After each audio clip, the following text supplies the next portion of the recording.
Так. Можно начинать, но людей не все есть. Нет, все. Так, я попрошу.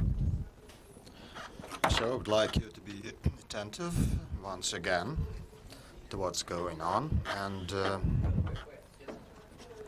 before I open the session, which is quite new for myself, since the expert that is going to speak now, Dag Wollebæk, he offered a great topic for us, but we have never heard him speaking before the audience. So for us, it's going also to be a discovery, as it's going to be for you. And I think we can just wish him good luck on his way to this intellectual space. Besides, I would like to introduce Christian Lundby to you. I think you've seen a gentleman, and I would like to thank him and the entire Institute, Norwegian Institute for International Relations, which is our partner and which provides us with some experts for this seminar, since they know much better than us who to recommend. And we are also grateful to that institute that we are receiving sufficient aid from Norway so that we can sustain the seminar in financial terms. So in his person, I would like to extend that gratitude to the Norwegian side, and I would like to convey those the gratitude on behalf of me and everybody who thinks alike. Democracy is a process. That's a process that has been lasting for many centuries now. And the problem of civil society and the problem of person, which came to be in the focus following World War II, democracy, some place is going to be built, and in some other places, like in Europe, it can see some times of a crisis, since European community and the individuals in many countries do not trust their politicians. They do not trust the transparency that Brussels authorities are supposed to show. And we saw those developments in many countries recently. I think the difference here is that all those points are made openly, and criticism is quite open. And criticism is a good word, like the old Greeks believed to be, because it indicates that some weak points. So I think it's a clear conscience and a gratitude. We receive any financial support. We wish to mostly come from Russian sources, but however, if sometimes or oftentimes we cannot receive that locally, we really approach those democratic countries who are interested in promoting universal democratic values of a state with rule of law. Perhaps I'm wrong, but that's the way I think. And it's like this. And the topic that Dag is going to speak about is social trust, conditions and challenges. That's exactly the topic that is extremely relevant for both Norway and Russia. Thank you.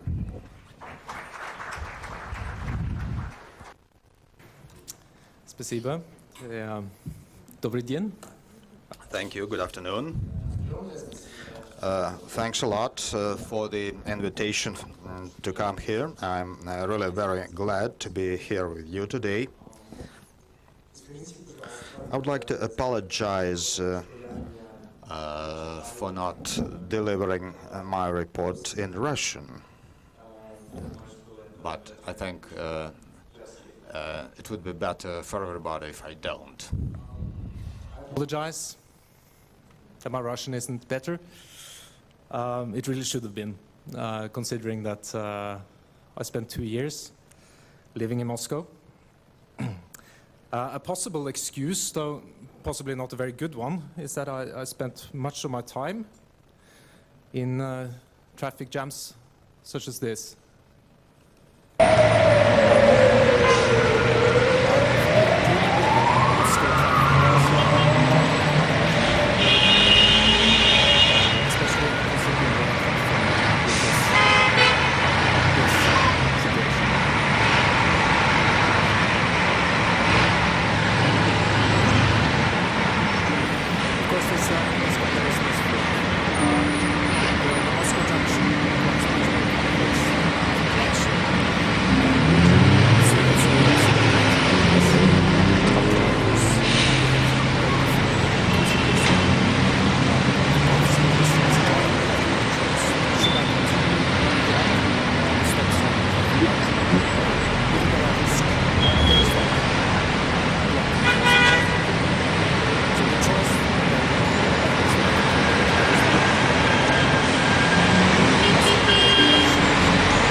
So the result is that all cars are pushing on from all directions, and the traffic grinds to a halt. In the Norwegian setting, drivers will wait until they know that they can make it all the way through the junction, even if they have a green light. Drivers expect others to comply with the norm of avoiding blocking traffic. Also, there is this norm of generalized reciprocity, that your favor will be returned by another driver in another junction. So next time it's someone else's turn to wait and I get to go first. I don't think I have to say that the difference between the traffic behavior in Oslo and Moscow is not due to any moral superiority on the part of the drivers in one setting or another. In purely individually rational terms, it simply makes sense to cooperate in Oslo traffic, while it doesn't make sense in Moscow junction. This traffic scene from Moscow illustrates what we may call a social trap. In a social trap, all actors act rationally, individually, but the result of their combined actions is a collapse of the cooperation upon which everyone depends, so that everyone is worse off in the end. I have to say that it didn't take me very long to adjust to the new situation, and I have to admit that my newfound Moscowite driver represented the problem when I returned to Oslo and had to adapt back to this law-abiding, placid Norwegian traffic culture.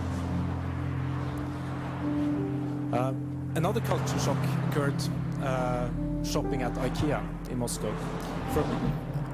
From Oslo, I was used to going to getting what I wanted, going to the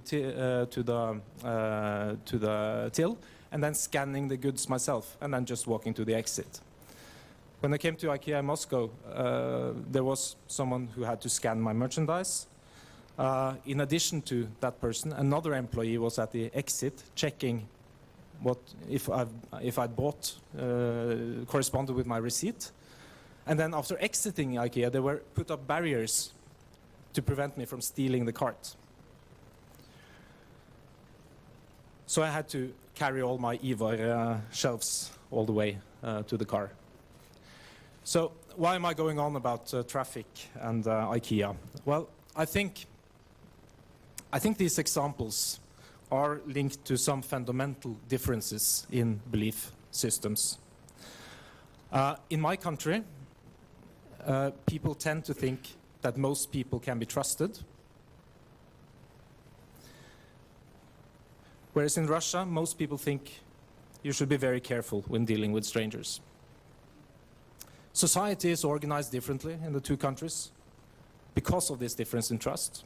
And at the same time, institutional and structural factors reaffirm and shape variations in trust. And these complex causal relationships between social and institutional structures and trust are not easy to disentangle. One author calls it a well-tossed bowl of spaghetti. What is certain is that changing mindset from one place to another will inevitably be very challenging. We are now in a situation where both academics and politicians are showing increasing interest in social trust. In the next half hour or so, I will try to summarize why I think that is. I will outline some of the conditions or pillars of trust and some challenges. And finally, I'm going to problematize two recent trends. First, the tendency to regard trust as a kind of a magic potion that cures all ills in society. And secondly, the tendency to use trust as a benchmark for political success. I know that you have already been presented with the survey results showing that Scandinavians tend to agree that most people can be trusted, while Russians tend to think that нужно быть очень осторожны в отношениях с людьми. So, I will not delve further into those numbers. I just want to emphasize what this question is intended to measure. It is what we call generalized trust. Generalized entails that it refers to an abstract notion of most people and not specific individuals. That would be particularized trust.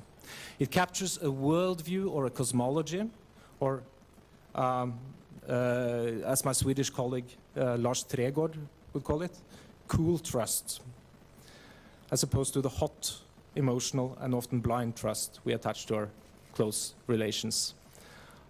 Ken Newton, another author, uses the term thin trust as opposed to the thick trust you place in people you know well. Now, generalized trust is about positive expectations regarding the intentions of generalized others. Its function is to ease cooperation between strangers and not between family members and friends.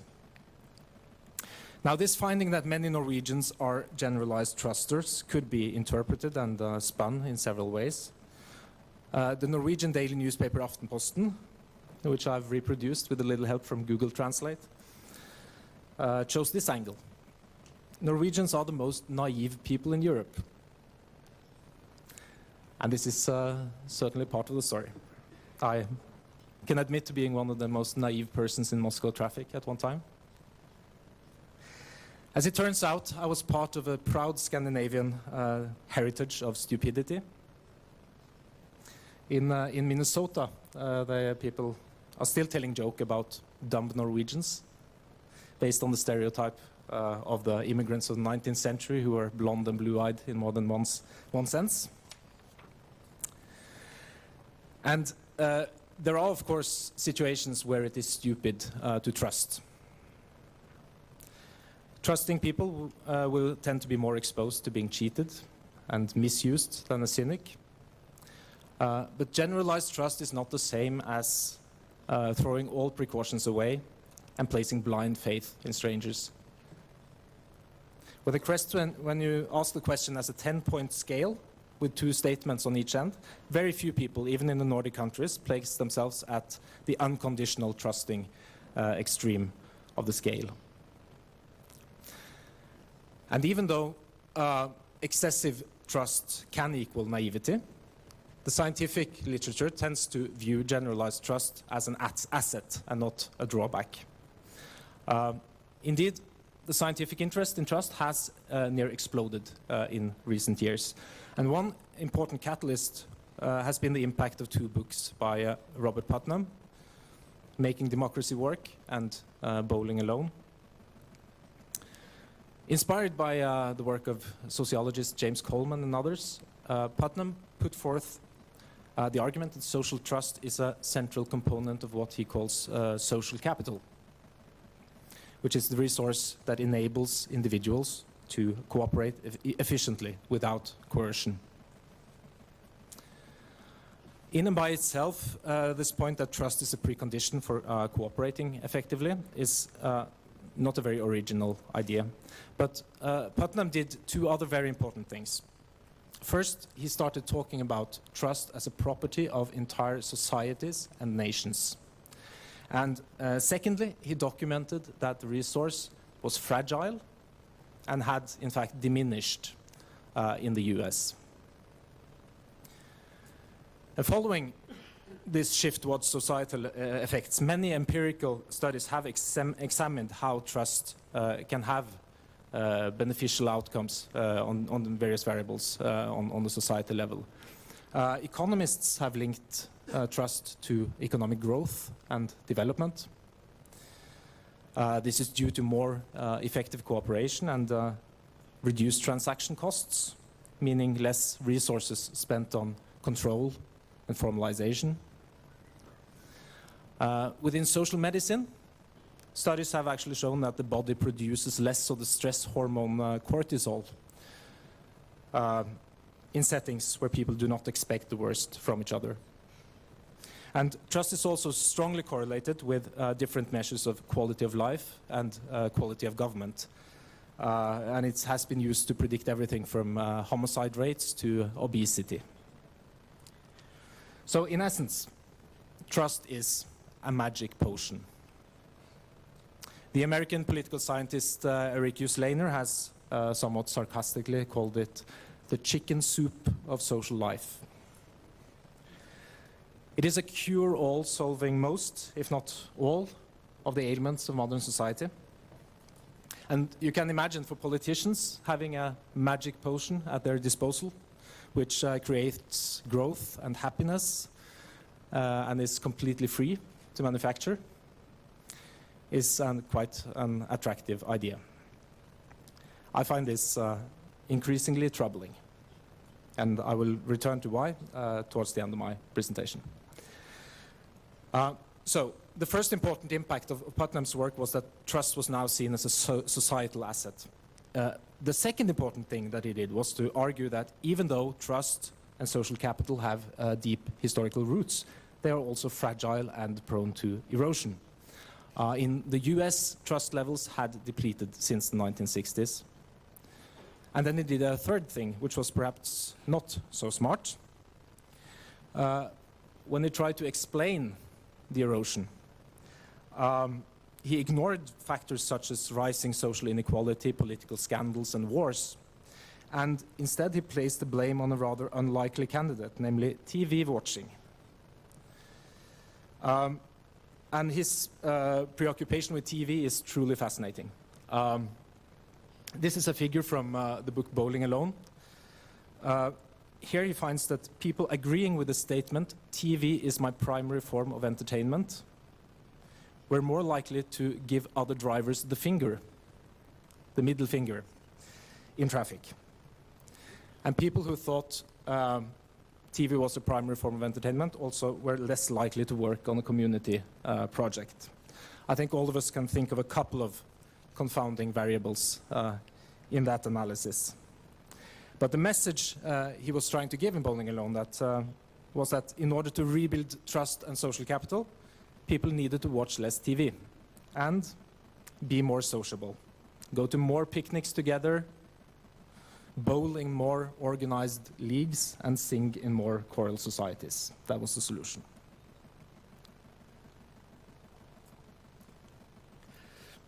That trust levels in the US have dropped so quickly shows that there is something to explain here. As a main rule, generalized trust is a sticky structure that changes very slowly over time. But the US experience shows that it can also dissipate quite quickly over a brief period of time. The question is why? Putnam's explanations in Bowling Alone were all at the individual level, about TV and picnics and bowling. But the TV theory has received limited empirical support.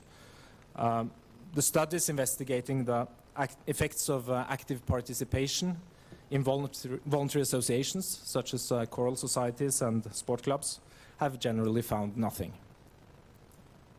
Some individual characteristics are clearly important explanations of variations in generalized trust, primarily education, personality, and experiences of victimization or abuse. But the answer to the trust puzzle is clearly not found in bowling alleys or at choir practice.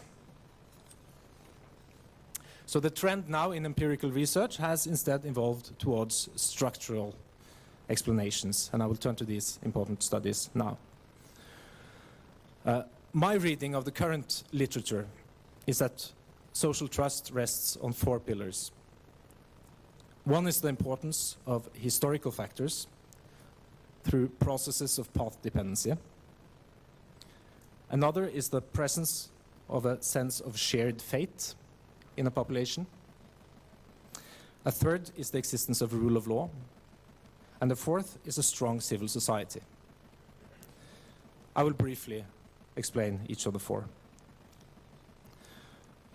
First, the historical factor. There was a fascinating study by 2 French economists, Algan and Cahuc, in the American Economic Review recently, that compared the trust levels of descendants of immigrants of different nations to the US to current levels of trust in the country of their ancestors' origin. And they found that Americans of Scandinavian descent, even in the 4th generation, expressed trusting attitudes more frequently in American surveys, the same way as today's Scandinavian citizens are the most trusting in contemporary cross-national surveys.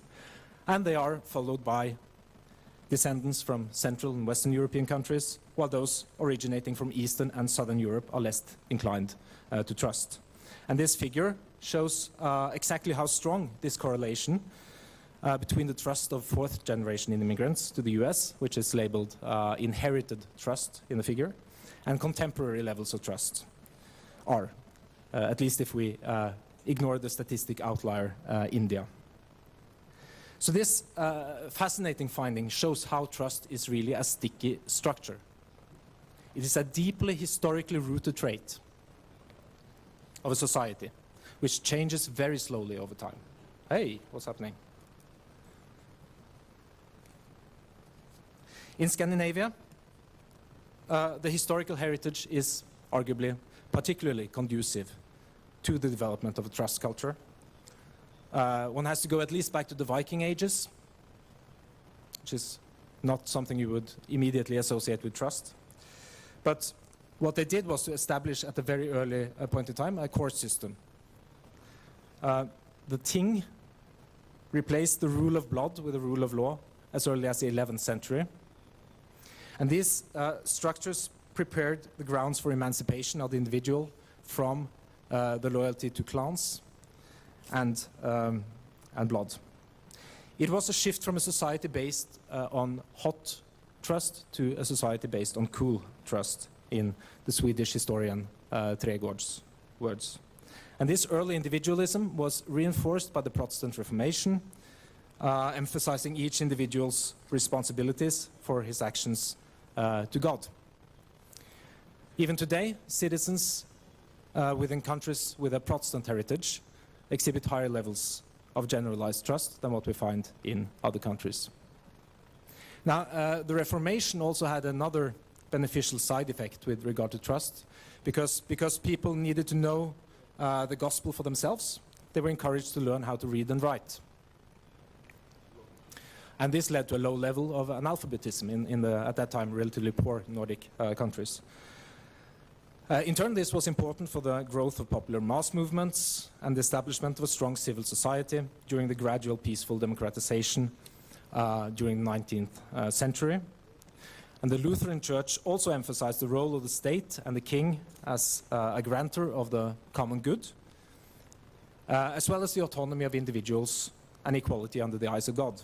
So these factors all fall in line with the development of the modern welfare state as a secular extension of Lutheran heritage. The welfare state of the 20th century ensured redistribution of wealth and the absence of deep social divisions. It also reduced the sense of risk in society, which makes it easier to place trust in others. With the exception of the Sami population in the north, Scandinavian countries remained ethnically homogeneous, and they were very small in scale and generally peaceful. The point is that history plays a decisive role also in shaping the other three dimensions, the other three pillars of trust: a sense of shared fate, the rule of law, and a strong civil society. One can say that with regard to trust, the Scandinavian countries are born under a particularly lucky constellation of the stars. The same way Norwegians have been lucky finding oil in the North Sea. In our plentiful stocks of generalized cool trust, we have also been lucky to find a kind of oil that greases the machinery of society.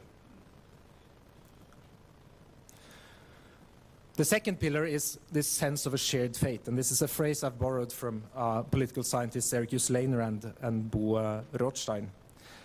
They argue that a fundamental community in interest is a precondition for people to trust each other. They are mainly concerned with how social inequality impacts upon this sense of shared fate. They argue that social trust is caused by two types of equality, namely economic equality and equality of opportunity. Economic equality is simply how equitably resources are distributed within a society, whereas equality of opportunity is the chance that people see for economic progress in the future. Juslainer and Rothstein have quite a bleak conclusion. They say that trust cannot take root in societies lacking in economic quality and equality of opportunity, because there is no sense of shared fate. But if generalized trust is missing, then welfare programs that redistribute and afford real equality of opportunity, for example, through investment in a free and equal access to education, will not be established, because people's trust will tend to be limited to their own group or their own class, and they will therefore favor policies benefiting only their own socio-economic group. They will tend to lead lives that do not intersect in different neighborhoods, different schools, and so on. The rich fear the poor, while the poor look at the rich with envy and resentment, assuming that the rich got that way by unfair advantage and that the rules of the game are unjust. So, trust is a value expressing the belief that others are part of your moral community, writes Erik Juslainer elsewhere. But exactly who we include into our moral community and with whom the sense of common fate is shared is not only about socio-economic factors, it also has a cultural dimension.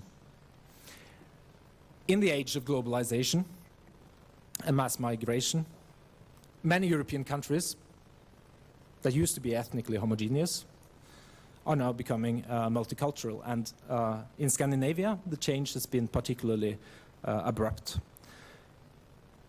It is unlikely that a rapid transformation of the population from highly homogeneous to multi-ethnic can take place without a loss in social trust. While homogeneity is not a sufficient cause of high social trust, because we have many examples of homogeneous countries that are low on trust. A relatively high degree of homogeneity may well be a necessary condition for high trust. It is easier to include people that are similar to ourselves in our moral community. Robert Putnam has argued in one of his much-cited articles that ethnic diversity brings out the turtle in us. By this, he means that people, like the turtle, tend to withdraw into their shells when faced with a more diverse environment. In his analysis, both trust and civic engagement are likely to be reduced by immigration and ethnic diversity. This situation is, of course, particularly challenging if socioeconomic and ethnic cleavages converge among the same lines. The empirical research into this question is contradictory, at least on the surface. But if we look more closely at the patterns, we see that the studies focusing on generalized trust in most people, tend to find little or no effects of immigration or ethnic diversity, while those examining trust between neighbors in local communities tend to find strong and negative effects. And the fact that overall trust levels in the Nordic countries have in fact risen alongside immigration is probably caused by two things. First, people may not think about immigrants when answering questions about most people. They might just think about their majority population. And secondly, generalized trust is a deep-seated value in people, which is formed in childhood and adolescence and remains relatively stable for the remainder of the life course. And this means that the increasing trust levels we have observed in the case of Norway and Denmark may be due to stable conditions in the period under which the respondent was coming of age. That is long before the growth in immigration. But I think the issue of immigration opens up two very important debates. First, it means that conscious political efforts have to be made to establish a new sense of us. A sense of shared fate belonging to a nation or a community does not emerge automatically. And secondly, it raises the question of what happens if we make trust a benchmark for political success. This is increasingly the case in my home country. Paradoxically, this discourse on trust may lead towards policies of sequestering nationalism and insulation. I will return to this towards the end of my presentation. So let's now turn to the third pillar of generalized trust, the rule of law. The proverb is brought to mind. I'm not sure if it's Russian or some say it's Chinese, but at least you're familiar with Ryba gniot s головы. Is that right? Fish rots from the head down. Corrupt leaders breed distrust throughout society. Corruption is a violation of trust. It's an act of expropriating what rightfully belongs to others. If you can't trust your leaders to abstain from such actions, then who can you trust? It affects your individual rational calculations. It makes no sense being the only person not taking a bribe in a corrupt system. And in addition, corruption reduces the belief that conflicts and disputes can be fairly settled and that crimes will be fairly punished. Knowing that other people know that they will be penalized if they break the law makes it easier to trust that they will play by the rules. So, trust in the fair and efficient operating of conflict regulating institutions, such as the courts and the police, is of particular importance. If we do not believe these institutions are operating fairly and efficiently, this also affects our expectations about the law-abidingness of other people. But the police and courts are not the only institutions that matter. Bo Rothstein makes an interesting observation. In a welfare system, the more complex and opaque the rules are, and the more of decision-making in individual cases are left to the discretion of street-level bureaucrats, the more likely corruption is to emerge. In his view, universalistic welfare arrangements with the same rules and rights applied to all are less likely to result in corruption than means-tested arrangements where the rights to welfare benefits need to be pleaded for and proven in each individual case. The Nordic welfare states have historically been universalistic and not means-tested in nature, but this might be about to change. Again, the literature on corruption and trust is quite pessimistic. Juslainer and Rothstein talk about negative spirals, where economic inequality and low trust cause corruption, at the same time as corruption contributes to maintaining inequality and distrust. Now, authors such as Juslainer and Rothstein are mainly concerned with public sector institutions. They completely dismiss Putnam's insistence on the importance of voluntary organizations. They refer to the studies showing that participation in such associations does not have any measurable effects on trust. In their view, this proves that Putnam exaggerates the role of associations and civil society. It's really only about the public sector. While I personally agree with their institutional perspective, in my view, dismissing the role of voluntary organizations altogether is throwing the baby out with the bath water. And I'd like to take the opportunity to present some findings from my own research to support this notion. In one paper I've studied data from the European Social Survey. I first examined the relationship between individual organizational participation and generalized trust. And if Putnam had been right in his assertions that it is active face-to-face interaction in associations that matter, then active members should be much more trusting than those who are only passively affiliated and do not take part in activities. And in line with previous studies, also my studies showed that there was no difference between active and passive members. So, so far, this supports the perspective of Uslainer, Rothstein, other critics of Putnam's perspective. But let us change the focus of our lens, so to speak, and move from examining differences between individuals and rather look at societies and look at differences between regions. Then the picture looks dramatically different. The horizontal axis in this figure is the strength of voluntary associations in the region, measured by the average number of organizational memberships held by each individual. The vertical axis shows the average degree of generalized trust. And you see that the relationship is almost perfect, with a stronger correlation than you can normally just dream of in my line of business. So the more memberships you have in a region, the higher the level of trust. This is a very strong correlation.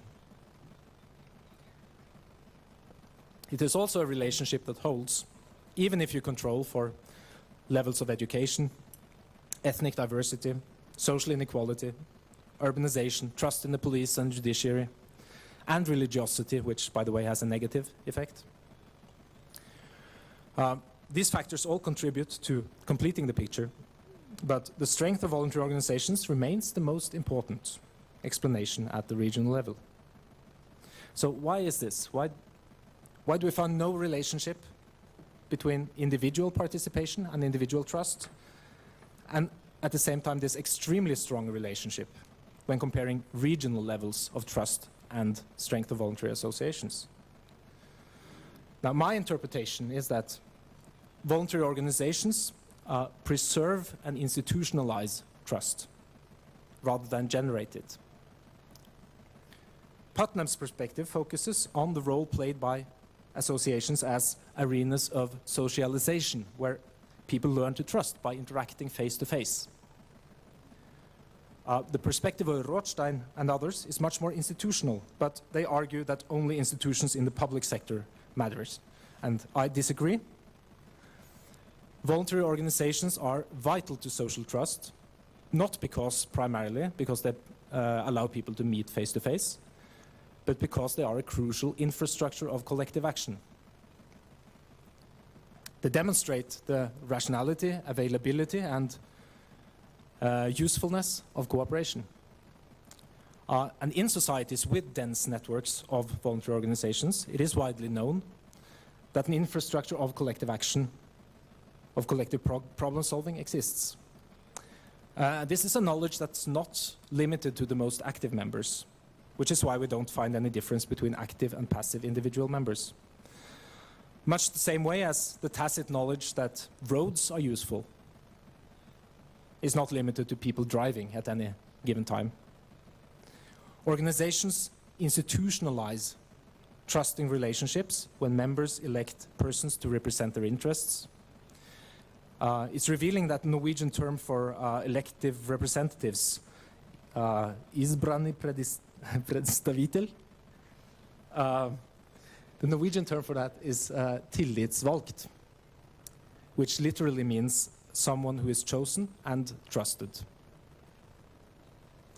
A second important point regarding the institutional function of organizations for trust is that we cannot really focus only on the output side of politics, as Rothstein and Juslainer does, if we want to account for variations in trust. Without strong and active civil societies providing input, government institutions cannot retain the type of legitimacy and effectiveness that the state-centered perspective rightly emphasizes as crucial. Where we find the strongest trust cultures is in societies where organized civil society act as real intermediary structures between citizens and political system, and where governments are held accountable by active organizations fulfilling a watchdog function. Of course, even a strong correlation does not prove causation, and I do not claim that the relationship is unidirectional and flows only from strong organizations to trust. In my view, organizations are results of strong trusting cultures at the same time as they are one of the pillars on which a culture of trust rests. So, we have identified these four conditions or pillars of trust at the societal level. I'd like to use the final minutes before I open the floor to questions to do a little bit of swearing in the trust church. And ask the question, is trust necessarily and always such a good thing? Obviously, it's in the interest of a society to have access to a resource which reduces transaction costs, eases cooperation, improves quality of life. But I'd like to at least raise the question of whether it is possible to reach a threshold level of trust where a more critical attitude would be beneficial. Also, I'd like to reflect a little around what happens when trust becomes a benchmark for political success. Now, as I've said many times, the Scandinavian countries are prototypes of high trust society. People trust each other and they trust the government to a very large extent. And these attitudes are strongly correlated. Part of our strong social trust stem from the trust in our leaders and the trust in our conflict regulating institutions. For good reason, Scandinavia is often referred to as state-friendly. The state is seen more or less as an extension of civil society. And this reflects in part how the democratization and nation-building processes were driven by popular mass movements and how they eventually conquered the state apparatus. Now, let me use the terrorist attacks of July 22nd, 2011, as an example. Some of you will remember 77 people, most of them young people, were killed.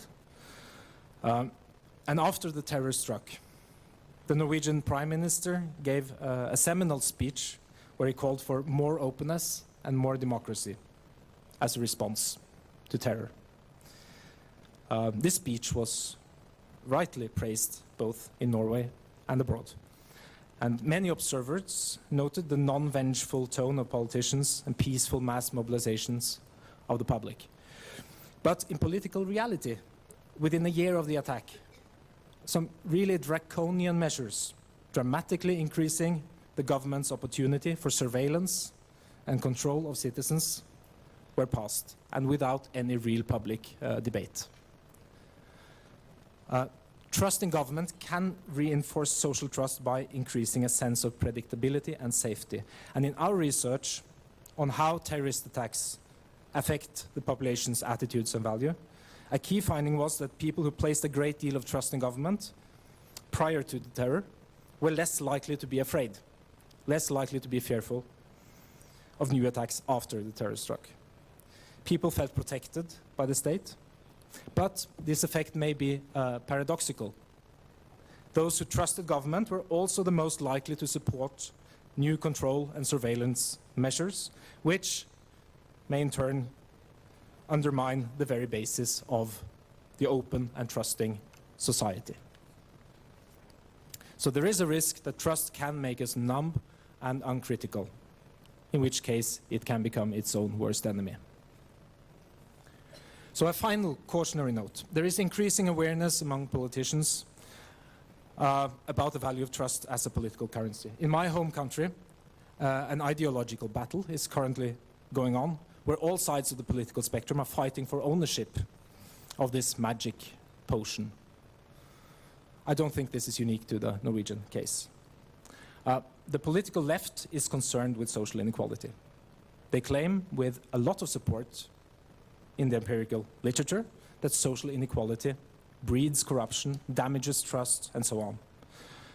In their view, the origins of the Norwegian trust culture are found in the generous welfare state, which has prevented social inequality and ensured social mobility.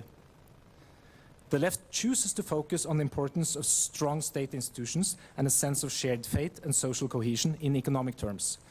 But they prefer not to talk much about the possible strain that immigration imposes on the cultural side of social cohesion. The conservative right claim, again with a great deal of support in research, that the culture of trust was there long before the establishment of the welfare state. Therefore, in their view, dismantling public welfare, accepting greater income inequality, will not threaten trust. Instead, the current conservative right government has coined the phrase trust politics, tillitspolitikk, which essentially means that the state should withdraw and leave citizens alone. In essence, the political implications they derive from the literature on trust is diametrically opposite to those of the left. Conservative right tends to focus on the historical and civil society pillar of trust and are unconvinced by the arguments of Rothstein, for example, that the current models of welfare play any role. And finally, the anti-immigrant right claim, also with support in research, that what really matters is that Norway remains a homogeneous country. If the current volume of immigration persists, social trust will be damaged, and then the welfare state cannot persist because it is based on trust, and this immigration is not culturally sustainable, to use their terms. They therefore end up in what I think is quite a paradoxical position. In order to preserve our open, tolerant culture, we need to keep people that are different from ourselves from entering the country. In order to stay open and tolerant, we need to shut down ourselves from the rest of the world. So this political current focuses only on the cultural side of the social cohesion pillar, of the sense of shared fate. All sides are right and wrong. Of course, I think it's a good thing that politicians are concerned about how their decisions affect social trust. But there is something uncomfortable about the direction the discourse is currently taking. Policies geared towards maintaining high levels of trust may become very defensive or even reactionary in nature.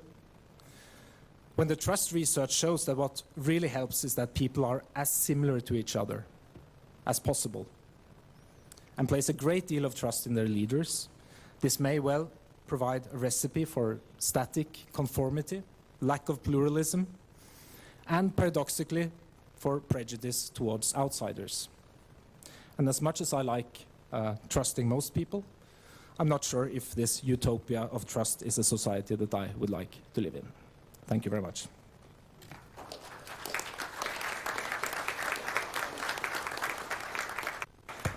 Большое спасибо, Dag.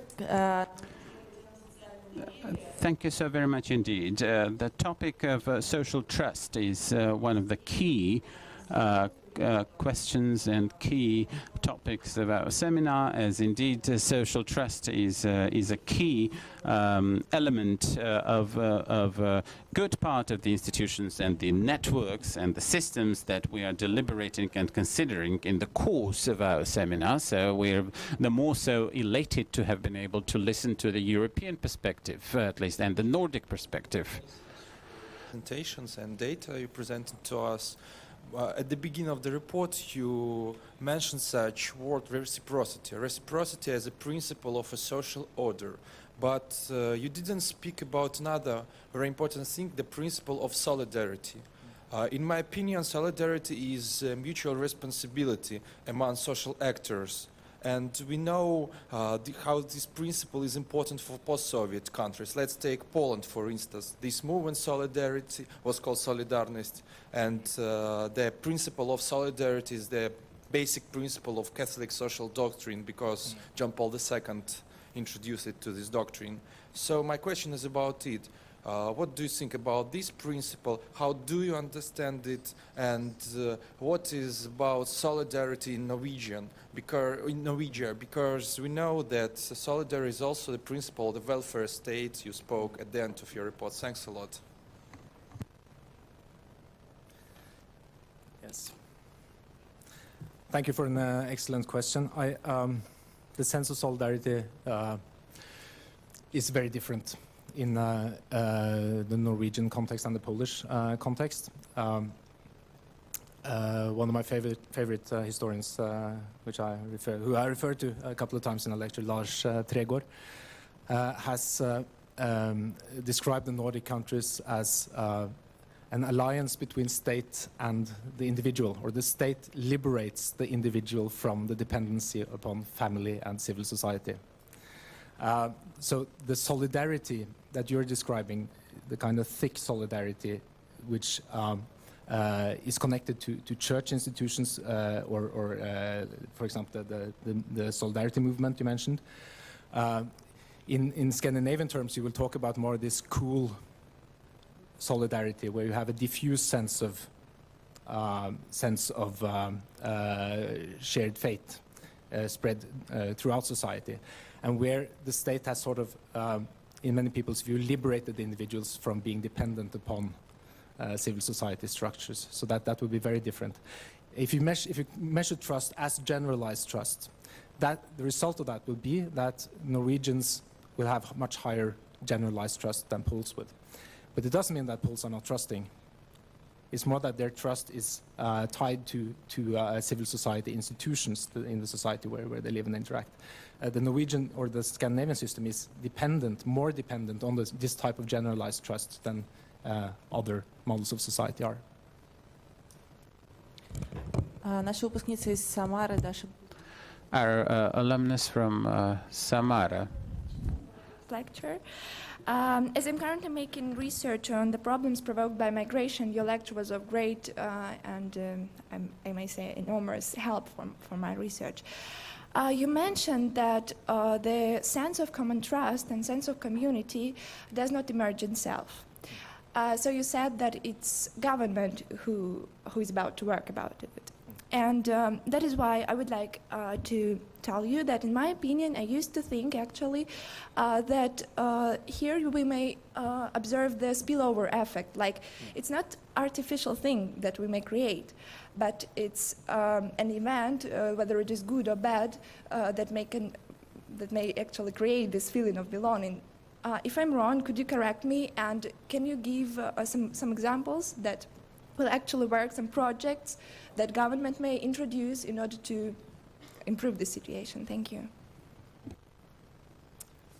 Yeah, the last part was very difficult. I don't think it's the sole responsibility of government. I was speaking, it doesn't happen by itself. I was talking, you need a concerted effort, I think, from both government and civil society. I think what has happened in Sweden, for example, which I've written or co-written a book about, is that there has been kind of a love affair with this idea of post-national identities, and people have been under the impression that, okay, we can handle an immigration going from almost 0 to 15% of the population with immigrant status, and we don't have to, do anything really active from in order to form them into kind of a common identity, because these things will happen by itself with the course of time. And what I think has happened is that this has not been the case. That you have had the development of subcultures, which are geographically concentrated, which fall in line with socio-economic divides, and you have, in some areas of Sweden, quite an explosive situation. Now, I believe that you will need an active state you will need active local government, and you will need an active civil society. I believe a society where you have high levels of immigration and you have separate civil societies, people do not intersect, you have separate institutions, they go to live in separate neighborhoods, go to different schools and so on, then a sense of shared fate is almost impossible. So you need to do two things. You need to both not be afraid to speak of the nation, I think, not to be that you belong to a national community, and include these new groups in the notion of the nation. And you need to ensure that all these important institutions are not segregated along ethnic lines. So this requires both a dialogue in which state and civil society takes part, and it also requires some quite bold political decisions in the areas of housing, labor market policies, and so on, and school. It seems to me our colleague Fabio wants to say something. I would like to divide the discussion towards trust. Introduce yourself, please. Fabian from Germany. Fabian from Germany, studying at High School of Economics. Since 6 months, I'm in Moscow, and I would like to divide the discussion between trust towards private person and trust towards let's say juristical bodies. Since my own experience since 6 months in Moscow or in Russia, I had very good experience towards private person. I really there was nearly no bad situations which I could not trust a private person, or I was cheated by a private person in Russia. So I had really good experience toward private people, and people very honestly, and I feel very good. I mean, even here on the seminar with my friends Eduard or Roman or Albert, I feel very well. But then comes the thing towards juristical bodies like banks, companies, and there I had very bad experience. I just a small example. I wanted to change money, and like you go in these boxes and you give the money in, and I had 500 euros, so I wanted to exchange it, and then I get the exchange doesn't happen, and they just gave me the 400 euro back, and I asked why, and also in other situations I was, I mean this makes up the trust, but for this I would like to divide it through private people and towards juristical or like this things, and there I come to the let's say juristical body, because if the courts in Russia are not working properly, so these companies or banks maybe have not the responsibility towards their counterpart, so they will be never actually responsible. So I see on this the biggest construction site for Russia at the moment. So to build up proper courts, and which are not influenceable, which are not can be traded, which cannot be traded. And that was just on my own experience in Russia, very different between private people which I had good experience, and between like juristical bodies which I had totally bad experience. Thanks. Your experience corresponds very well with my experience, I would say. There is a clear distinction between interpersonal social trust and institutional trust, no doubt about it. And the correlation is far from perfect, and it varies between contexts. In Southern Europe, there is actually a negative correlation, meaning that people who trust other people tend not to trust the government. There seems to be an alternative. If either you trust the government or you trust other people. In the Scandinavian context, where state and society are so tightly intertwined, then the correlation is very strong. It is basically the same people who trust each other, who trust government. And I think Russia falls somewhere in between those extremes. Yeah. I think I'll stop there. Yeah. Антон Петров ставит вопрос. He speaks English. Anton Petrov from St. Petersburg. Thank you very much for your very interesting report. You have said about the importance of homogeneous characteristic of a society in order to build up a trust system.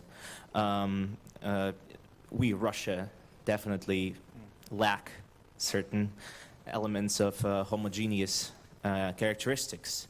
Well, we are a federation after all, and we have different cultures. And that's why probably one of the reasons why we have problems with creating a trust system. On the other hand, my relatives, some of my relatives, live, for example, in Tallinn, in Estonia. Estonia has been under Soviet rule for a long time, and still, when I come there, I see a very much system of trust. Is very efficient government there, and I would say that they have a perfect civil society. They have very strong feeling of common faith and so on and so forth. However, in Estonia, there are two societies. The other one is a Russian society, and I would say that Russian society has its own civil society, its own idea of shared fate, which is could be actually different from the Russian in Russia society. And so we can say that in Estonia we have maybe even two systems of trust in one country. Yes. And Estonia is a Scandinavian country, right? It is mostly a Scandinavian cultural heritage. So this situation actually leads to a conclusion that maybe trust is a cultural thing, that maybe it's Scandinavia that really can generate trust, and Russia cannot. And even Russians that are put in the Scandinavian context, they can create their own system of trust. What can you comment on that? Excellent question again. Estonia has this, well, on the generalized trust question, they have almost Nordic levels. They score quite high in spite of their authoritarian history. I think what you're mentioning about the separate civil society or separate societies is very, very interesting and true. Rikus Lehner, who I've referred to several times, he says that what the generalized trust question measure is an evaluation of the fabric of your moral community. And then people will define their moral community differently. So Estonians, or majority Estonians, responding to the question, will probably think about other Estonians and not the Russians. Whereas Russians responding to the question will probably think about other Russians, given that their civil societies don't really intersect. So then what are we really measuring? There are two interesting dots in this diagram that I'd like to divert your attention to. This is, I'll just stand up for a moment. Point towards them. These two, do you see the two outliers? Yes. Below the line there. Did you see them? Do you have anything to point with? Does this work? Okay, I got it back at least. Okay. I can't reach up, I'm not that tall. But yeah, excellent.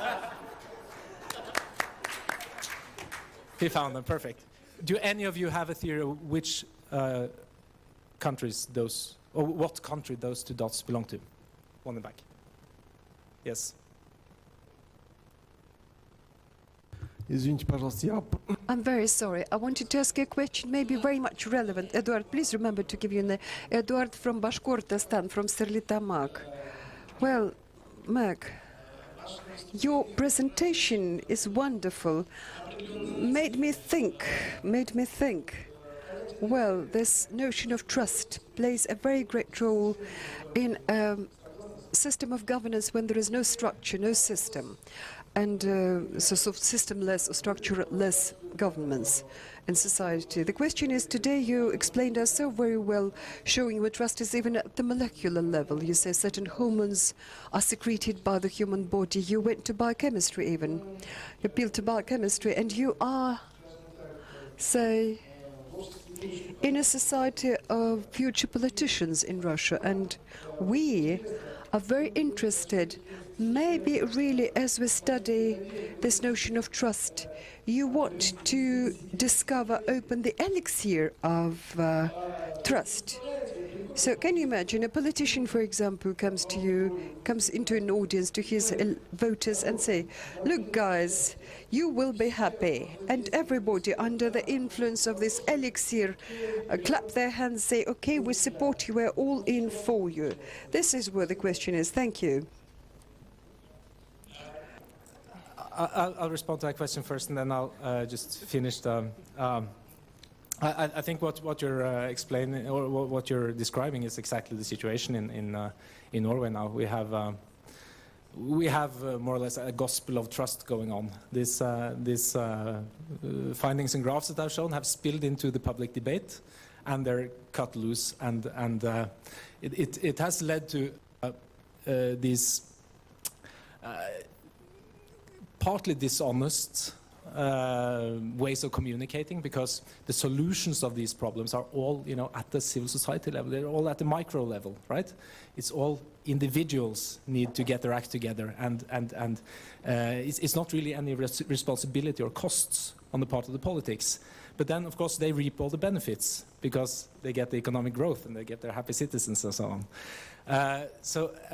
But I think all sides of the, not all sides of the political spectrum have thought really through what happens if you derive all the implications of what the empirical literature says. They choose to just grab onto to different pillars and choose the part of the story that fits their version of reality best.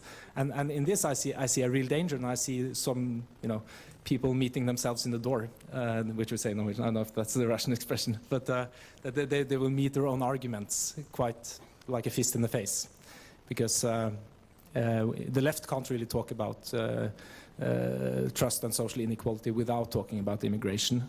The right can't really, talk about civil society without talking about welfare state and so on. So it's, I think we're heading down a path which I'm a little bit uncomfortable with.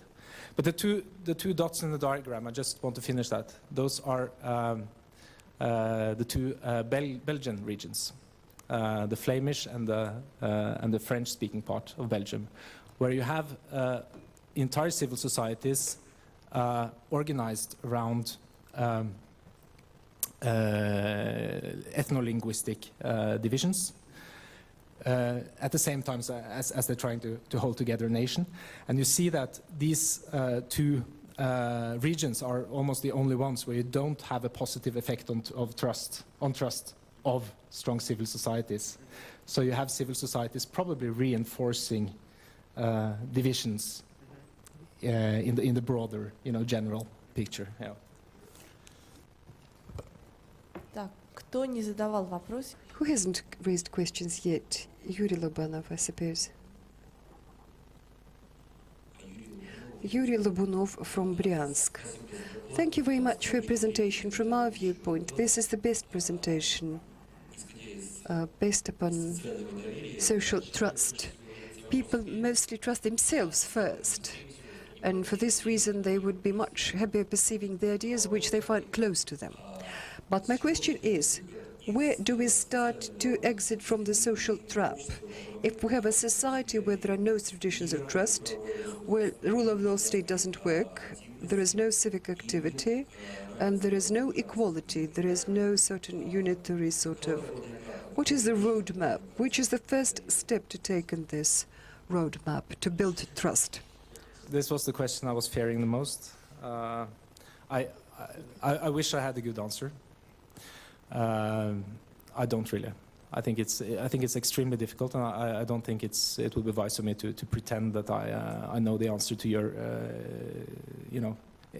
extremely complicated question. the best I can do is that, having an awareness that, there are several different areas of society that need to be developed at the same time. And you don't really start in one end, but you have to start at the same time, building civil society, reducing corruption, to reduce social inequality and so on. You have to, really work on all fronts. But in a society characterized, already in this social trap, then the prospect that the politicians that will be elected would, stand for that type of policy is quite optimistic. So I don't think I should pretend that I have the answer to your question, really. I think, but I get hopeful from being in this type of seminar, seeing so many bright future leaders who are able to endure 13 hours of program every day. This is truly impressive. And your very knowledgeable and intelligent questions. So that's deeply appreciated, and that makes me hopeful.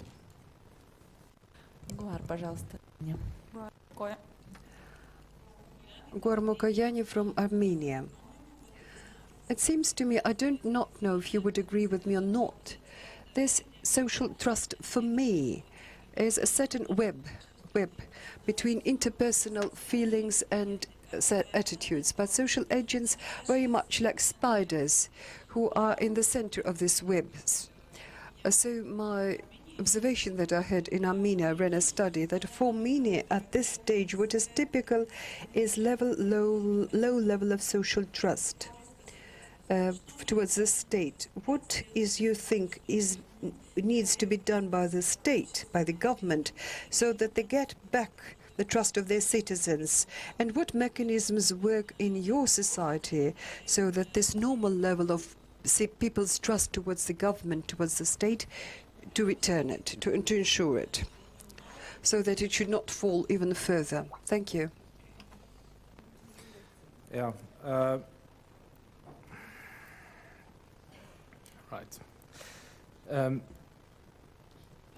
It's again a question about explaining the contents of the magic potion, which is a bit difficult. But I think I have to emphasize that we are in this situation. We are because of century-long history, which is pure luck. I described this long historical trajectory, starting with the very early establishment of the rule of law, for example. But what I would say is that key to the high trust society in Scandinavia today is an active civil society holding the government accountable. This is a civil society based on a specific model where you have democratic organizations with members with voting rights and ownership of the organization, so that the organizations function as a real intermediary structure between citizen and political system. I think that's a necessary precondition for maintaining a high trust culture. Without this linkage between citizen and politics, you are bound to distrust your politicians, I think. Now, what can be done from the political side? Well, any attempts to, if you are in a society with deep social divisions, you should reduce social inequality. If you are in a society with endemic corruption, you should take radical measures against that. And if you are in a society with high immigration, then you need to avoid any tendencies towards segregation and parallel societies and coexistence of social and ethnic cleavages. But that's easier said than done. First, you have to elect those politicians willing to do all those things, and that's probably the hardest task. Timur Shachov from Ingushetia, then Alyosha Hill. Timur Shachov from Ingushetia. I would like first to make a comment. At the beginning of your presentation, you showed us a picture, Moscow and Oslo, right? I would like to say that in Moscow, we have several dozen million people, whereas the population of Norway is 4.5 million, and if you look at Oslo, it has, if I remember correctly, 150 or 200,000 people. Is that right? So in our terms, it's a small provincial town. Sorry to say. In Russia, in such small towns, there are no big problems about traffic jams. But now, so much for a question. Out of these 4.5 million people who live in Norway, as far as I know, about 500,000 are immigrants, right? And they live, if I know correctly, in communities, in communes. You have this form of governance as commune or rule. It means every 9th person in Norway nowadays is an immigrant, right? To which extent this big number of people who immigrated has changed the situation about trust in Norway?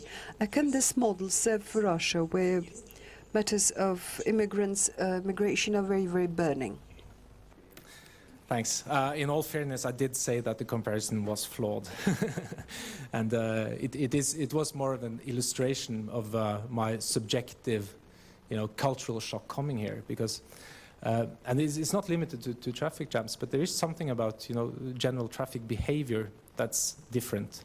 In Norway, we are very, very rule-oriented. We follow all the rules to the tiniest letter because we have there is some kind of predictability. We know everyone else abides by the rules, so we act, very, very predictably. In Moscow traffic, I did eventually learn the rules, but they were very different. Rule number 1: biggest cars wins. I had a very small car. Rule number 2: all the rules are, should not be taken literally. There are no rules. I think there is a real difference there as well. I don't think it's all about scale, but obviously this was a caricature. I don't think it's representative as a comparison of the two traffic culture. But to your question about immigration, I think this is going to change trust in Norway. I think it is. In the data, or we have by now data for development in trust levels over more than 30 years. The trend has in fact been positive. In that period, and many people get very optimistic from that. I think again that when people reply to the generalized trust question, they think about their moral community, and I'm not confident that majority Norwegians include immigrants always in their moral communities. So I think it shows increasing trust within the majority culture. From my work in Sweden, I know that immigrant-dense areas have much lower trust among neighbors. And this trust is especially lowered where there is a sense of unfairness also, that there are prejudices, either that minority groups feel that the majority has unfair advantages, or majority people feel that minorities have unfair advantages. Whereas in these local communities where there is a lot of contact between neighbors, then the negative effects are reduced. And in a book by Rikus Lehner, who used also Swedish data in his work, he argues that what we really should be worried about are tendencies towards segregation. You can't be sure that interethnic contact solves the problem, but you can be sure if there is no interethnic contact that is a recipe for distrust, because your prejudices will never be corrected. They don't have any chance to be corrected. And of course, if this falls into line with unemployment figures and so on, then the situation is even worse. In Norway, I think we have succeeded perhaps a little better than Sweden. There has been a lot of investment into community development in immigrant-dense areas. We have a school system where there are very few private schools. I think that's a good idea, because ethnically specific private schools are definitely a driver for distrust, because it's perhaps is perhaps overly optimistic to think that we will achieve social cohesion across these deep cultural divides in this generation, in my generation. But it's no utopia to think that our children will be able to trust each other and to interact. So maintaining these institutions is highly important. In Sweden now, in Stockholm, the capital, 1/3 of the children are in private schools, which is a huge shift from the almost socialist system they had 15 years ago. And I think that's a big mistake. I think maintaining these common institutions, we have tendencies towards segregation in Norway as well, strong tendencies. I think those tendencies need to be countered in order to achieve social cohesion in the future. Лёша Хирьянов, пожалуйста. Добрый день. Good day. Kiryanov Alexei from Rostov-on-the-Don. Beck, tell me please, don't you have this hope in Norwegian society so that you should lower this load on this melting pot, which you told us about? At a certain time, it's clear that it will break open if immigrants keep coming and coming again. Don't you have any moods in the society so that you should completely stop like Saudi Arabia, where they just say, look guys, nobody else will get citizens, only those who were born here. Norway is a rich country, clearly it can afford it. Thank you.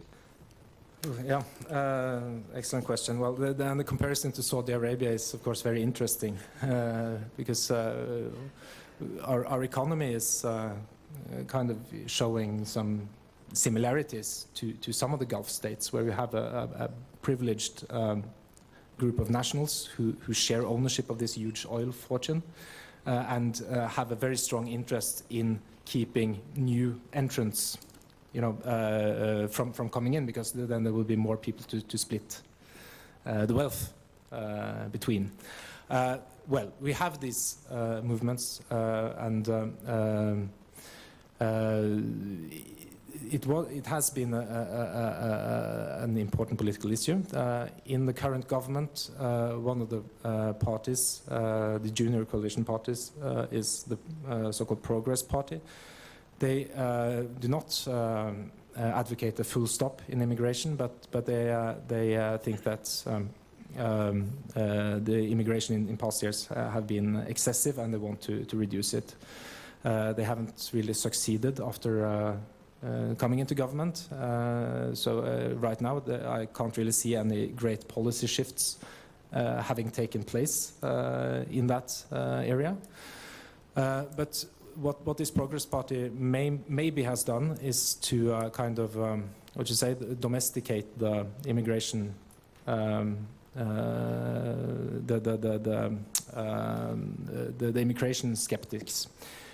In Sweden, for example, the immigration or the populist right party there is much more radical in terms of immigration issues. The Norwegian Progress Party is broader, and maybe that has kind of domesticated the most radical voices that would have been there on the immigrant critical right if the Progress Party hadn't been there. But I think this is how we've handled this question an extremely important question in future years for Norway, perhaps the most important political issue. I think so far we have been able to handle it fairly well, but of course going from almost 0% immigration to having now 14–15% of the population with immigrant background in just a few years, that does place a strain on the social fabric. It does. I don't think we should pretend otherwise. Время для заключительного блестящего вопроса. The question for the final brilliant question, well, probably Katarzyna will ask this final brilliant question. Thank you English for a very interesting presentation and a great food for thought. My name is Katarzyna Jarzyńska and I'm from Poland. And I know that the level of trust in the Russian society is very low. And I have to say that in Poland it's very similar.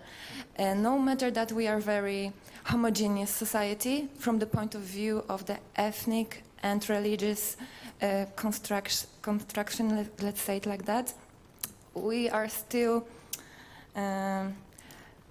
we don't have this trust. And my suggestion is that I know that there are some methods that we can use, some exercises that we can do to increase the trust towards other people.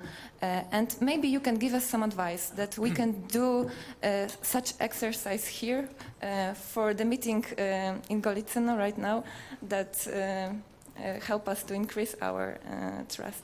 Thank you very much.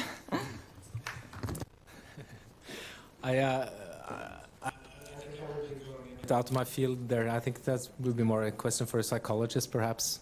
So I don't feel qualified to make any recommendations. But just to comment on the Russian figures are actually not that extremely low.